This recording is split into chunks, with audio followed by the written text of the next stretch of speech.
Eckhart Tolle, éveil spirituel. Que ressent-on lorsqu'on s'éveille spirituellement? Et si l'éveil spirituel commençait simplement par le silence entre deux pensées? Ce moment où vous réalisez que vous êtes bien plus que ce que vous croyez être.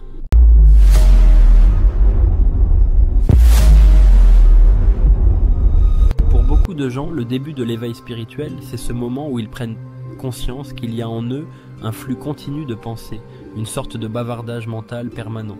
Et là, ça fait tilt. Ils se disent « Tiens, c'est intéressant, j'ai une pensée ». Mais ce qui est encore plus important que la pensée elle-même, c'est cette prise de conscience qui précède. C'est la reconnaissance que cette voix dans la tête, eh bien ce n'est pas vraiment nous. Ce n'est pas une pensée. C'est une présence, une conscience plus profonde, et c'est ça, le début d'une nouvelle conscience. C'est ça, l'éveil. Dans cette première partie de notre rencontre, j'en parle un peu plus. Dans la deuxième moitié, on passera à la pratique. Mais même maintenant, pendant que vous m'écoutez, j'espère que quelque chose en vous le ressent directement. On dit souvent « je pense », mais en réalité ce n'est pas volontaire. C'est une illusion. On ne pense pas, on est pensé par les pensées. On est formé par elles. C'est assez dingue. Tu sais, il y a une vieille histoire zen où un maître dit « Comment pourrais-je t'enseigner si ta tasse est déjà pleine ?» Et c'est vrai, si notre esprit est rempli de chaos, on ne peut rien y verser de nouveau. Mais ce que le maître montre ici, c'est ce mot, vide. C'est un mot très important dans le bouddhisme. Même si, à mon avis, ce n'est pas une super traduction. En sanskrit, le mot est sunyata. Et les premiers traducteurs européens ont utilisé le mot vide. Ça sonne creux, non? Comme s'il manquait quelque chose. Moi, je préfère parler d'espace. L'espace, c'est une dimension de la conscience, une profondeur en nous. C'est ce qu'on pourrait appeler la dimension spirituelle, la conscience supérieure. Peu importe le mot, ce qui compte, c'est que ça existe en chacun de nous. Mais beaucoup ne le savent pas, parce que le brouhaha mental est trop fort. Du coup, ils n'ont pas conscience de cet espace intérieur. Chez des millions de gens, cette faculté est encore en sommeil. Et pourtant, c'est probablement la chose la plus importante à réaliser dans une vie. Bien plus que vos réussites ou échecs extérieurs.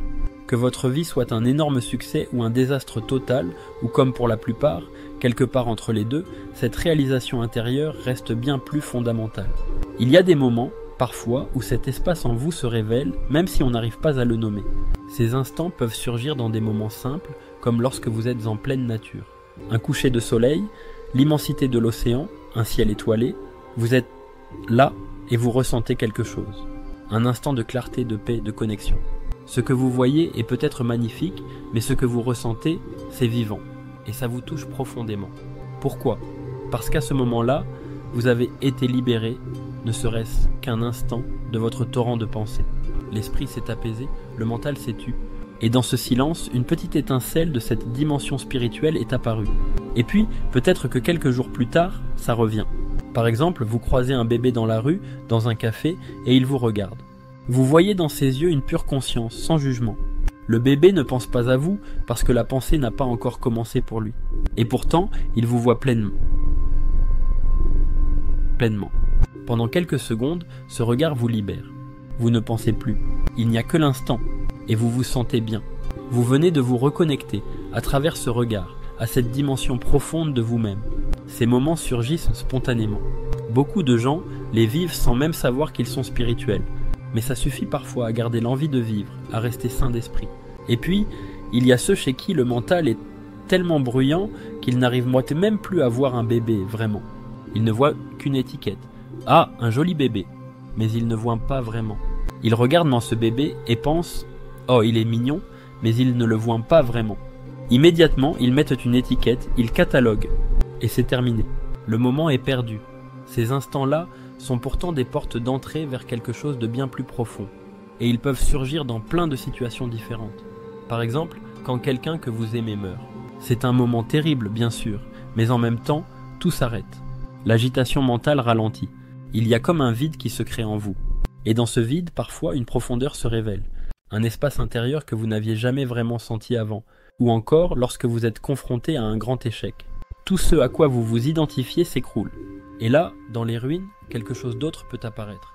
Un silence, un espace, une présence, quelque chose d'invisible mais tellement réel. Et petit à petit, vous commencez à comprendre que cette conscience silencieuse, cette dimension spirituelle, elle a toujours été là. C'est juste que vous étiez tellement perdu dans vos pensées, dans votre histoire, que vous ne la remarquiez pas. Mais elle n'a jamais disparu. Elle attendait juste que vous la voyiez. Alors l'éveil spirituel, ce n'est pas un truc spectaculaire. Ce n'est pas des lumières qui clignotent ou des anges qui chantent. C'est simple, c'est même souvent très discret. C'est ce moment où vous reconnaissez que vous êtes plus que vos pensées, plus que votre histoire, plus que votre petit « moi » avec ses drames. C'est ce moment où vous commencez à vivre à partir d'un espace intérieur, d'une présence, où vous ne vous identifiez plus autant à vos pensées, vos émotions ou vos possessions. Vous devenez le témoin de tout cela. Et ce témoin, lui, ne juge pas. Il observe simplement. Il est là. Et quand vous êtes dans cette présence, vous ressentez une paix qui ne dépend de rien à l'extérieur. Pas besoin que les choses aillent bien. Même au milieu du chaos, vous pouvez ressentir cette paix. Parce que ce n'est pas une paix fabriquée, c'est une paix qui vient de l'être. Et le plus beau, c'est que cette présence transforme tout. Vos relations changent. Votre façon de vivre, de voir le monde change. Ce n'est pas que vous devenez passif ou que vous ne ressentez plus rien. Au contraire, vous ressentez plus profondément, mais sans être emporté par vos émotions. Vous devenez plus lucide, plus ancré. Et quand des pensées difficiles apparaissent, vous les voyez venir. Vous ne vous y accrochez pas. Elles passent, comme des nuages dans le ciel. Et vous restez le ciel, vaste, spacieux, paisible. Alors voilà. L'éveil spirituel, ce n'est pas un événement unique. C'est un processus, un chemin. Une série de petits moments, parfois discrets, parfois puissants, qui vous ramènent encore et encore à ce que vous êtes vraiment. Et ce que vous êtes vraiment, c'est la conscience elle-même.